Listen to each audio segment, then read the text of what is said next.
In my country, we make so much waste. We buy and throw away, buy and throw away, buy and throw away, and yet northern countries will not share with the needy. Even when we have more than enough, we are afraid to share. We are afraid to let go of some of our wealth.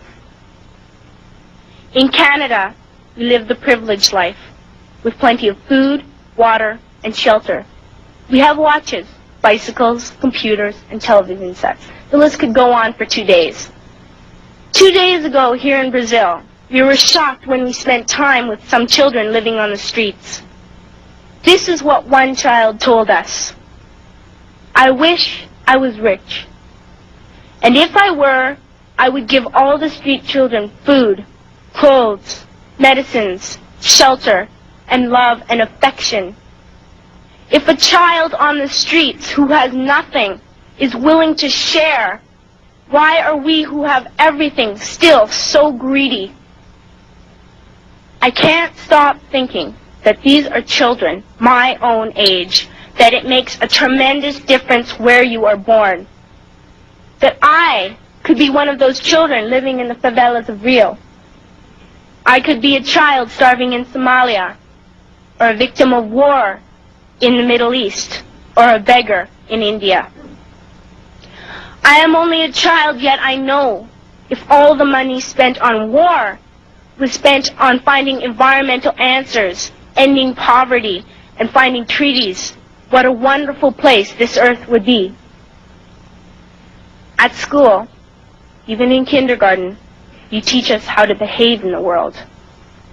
You teach us not to fight with others, to work things out, to respect others, to clean up our mess, not to hurt other creatures, to share, not be greedy. Then why do you go out and do the things you tell us not to do?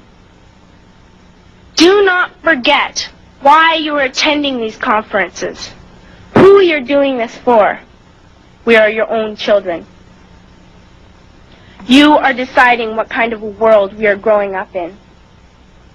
Parents should be able to comfort their children by saying, "Everything's going to be all right.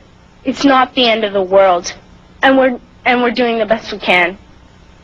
But I don't think you can say that to us anymore. Are we even on your list of priorities? My dad always says, "You are what you do, not what you say." Well, what you do makes me cry at night. You grown-ups say you love us, but I challenge you, please, make your actions reflect your words. Thank you.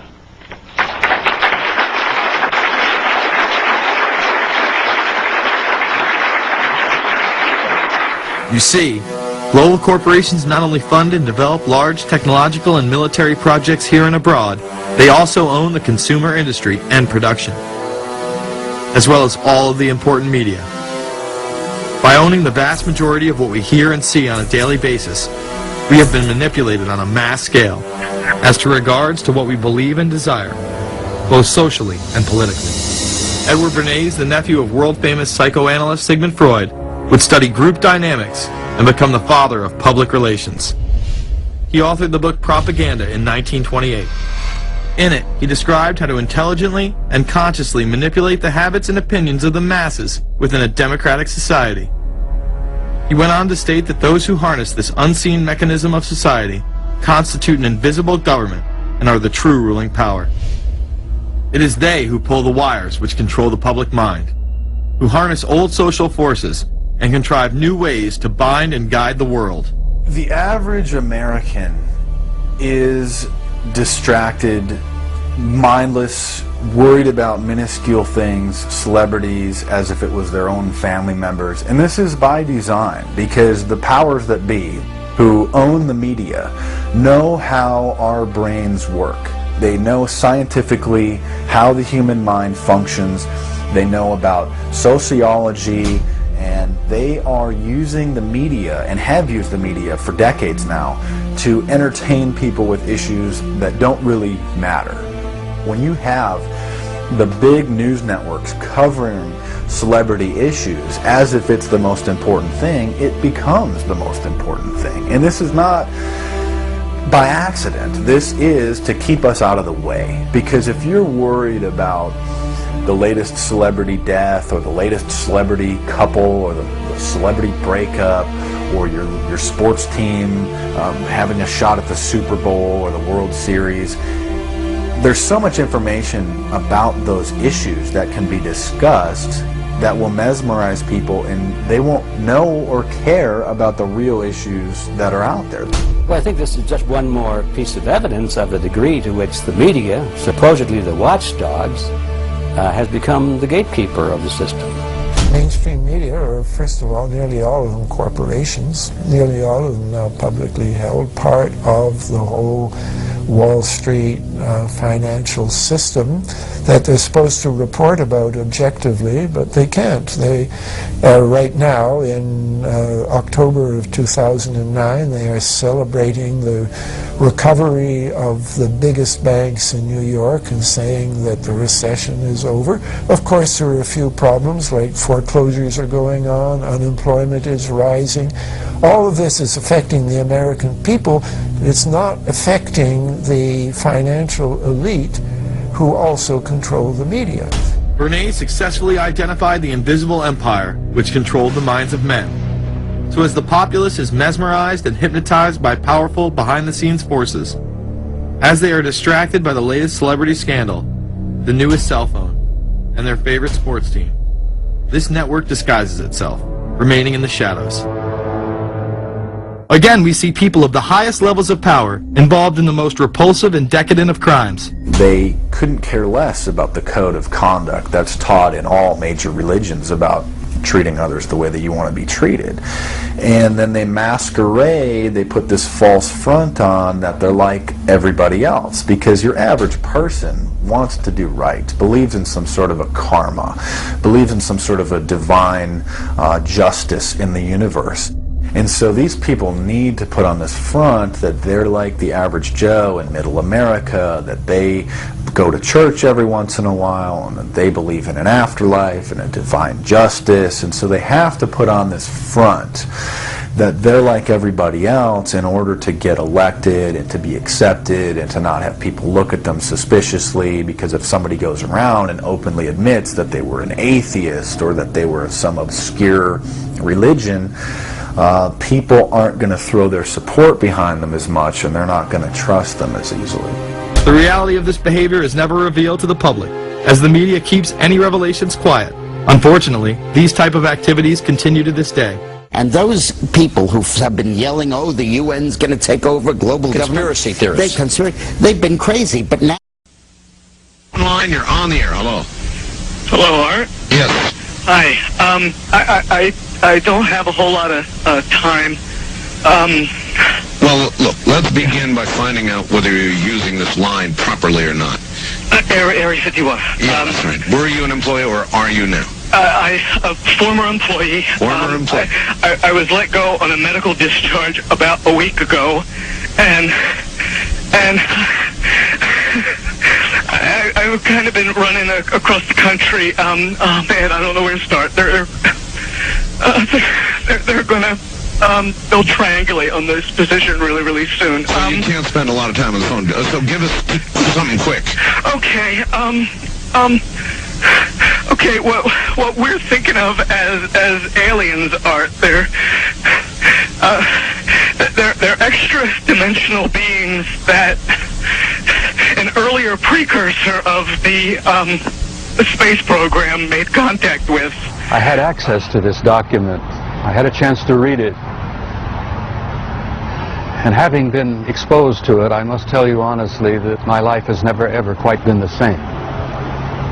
Because I read first-hand reports, verifiable NATO military material that indicated that the UFOs were not only real, but they represented something far beyond anything I had ever imagined before. The shape conclusions in '64 were that there were 4 groups that we knew of. They were apparently interplanetary. Some very likely were interstellar. They even concluded that some of them could be intergalactic. When I retired in 1976, many of our military people knew at that point that we were not simply dealing with visitations from people from other planets or star systems. They had concluded by 76 that some of these visitors very well might be multidimensional in their source. Okay, well, what we're thinking of as aliens are they're extra-dimensional beings that an earlier precursor of the space program made contact with. They are not what they claim to be. They have infiltrated a lot of aspects of the military establishment, particularly the Area 51. The disasters that are coming, the military, I'm sorry, the government knows about them, and there's a lot of safe areas in this world that they could begin moving the population to now. But they're not doing anything. They are not. They want the major population centers wiped out so that the few that are left will be more easily controllable. Discharge.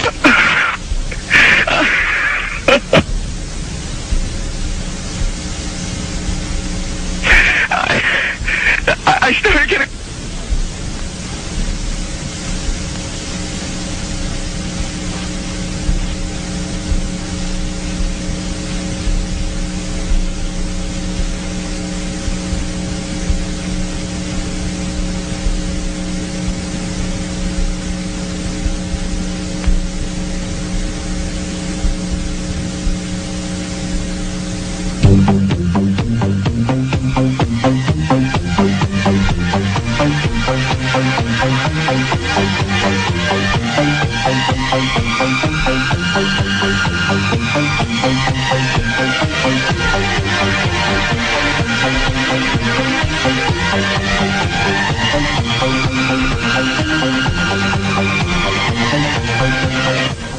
In some way, something knocked us off the air, and we're on a backup system now. It's the government, or? I don't know. It has to be something, though. Well, did you hear? Now, you tell me, because you were listening. That was awful strange. There was a really weird guy on the air when it went off? Yeah, real weirded out. Like, going, sort of sounding paranoid, schizophrenic? Like crying and everything. Yeah. And how far into the conversation was it when it went off? Just a couple, about 15, 20 seconds, I'd say. Oh, you guys you really missed the call then, and I've got a feeling somebody didn't want you to hear it. Yeah. Because it was really strange. All of a sudden, I'm hearing Mark Furman, and when That's right. Well, the network, of course, went immediately to a backup tape while we tried to figure out what blew up here. So that's what you heard happen. And then we're now on a backup link system to be on the air at all right now. So, well, I'm telling you. Am I on the air right now? You're on the air right now. Well, you better be, yes. Camera with some film. On my way back home, I encountered two small beings, two small strange men, which I didn't think were men from outer space. And they took me somewhere where there were other people besides myself. Other human people, like from Puerto Rico, I guess. From here, another human being showed up. He claimed to be from a distant planet. He was dressed in black. He had a dark skin, but he was not a Negro. He had long black hair up to the shoulders, and he spoke to us with the mouth, verbally, and no telepathic speaking. He showed us various projections, which looked very real, the projections, and he informed us about a whole bunch of things that are even still incredible to me. Then they returned me to... What did this holographic projection show? The holographs were mainly, the first one that I can remember was like a short trip through space. We saw where he came from.